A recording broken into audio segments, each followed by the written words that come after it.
বন্ধুরা, ইতিহাস থেকে 5টি বাছাই করা কোশ্চেন নিয়ে আসলাম তোমাদের জন্য কুইজ হিসাবে। আমি তোমাদেরকে কোশ্চেনগুলো পড়ে শোনাচ্ছি এবং তোমরা কোশ্চেনগুলির অ্যান্সার দেওয়ার চেষ্টা করো।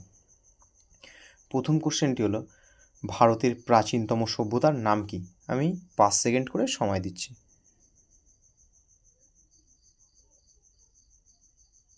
ভারতের প্রাচীনতম সভ্যতার নাম হচ্ছে মেহেরগড় সভ্যতা। তারপরে কোশ্চেনটি হলো, অষ্টাঙ্গিক মার্গ কোন ধর্মের সঙ্গে সম্পর্কিত?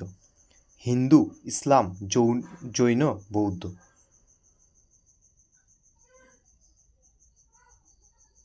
অ্যান্সারটি হবে বৌদ্ধ। তারপরে কোশ্চেনটি হলো, ভারতবর্ষে প্রথম ছাপাখানা কারা স্থাপন করেন? পর্তুগিজরা, ওলন্দাজরা, ব্রিটিশরা, ফরাসিরা।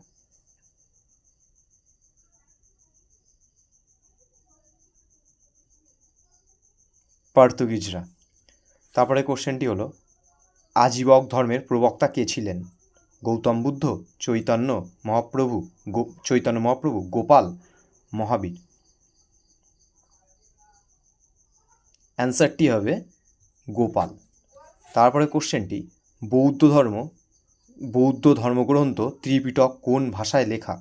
পালি, নেপালি, তামিল না সংস্কৃত? উত্তরটি হবে পালি ভাষা। তো নমস্কার বন্ধুরা।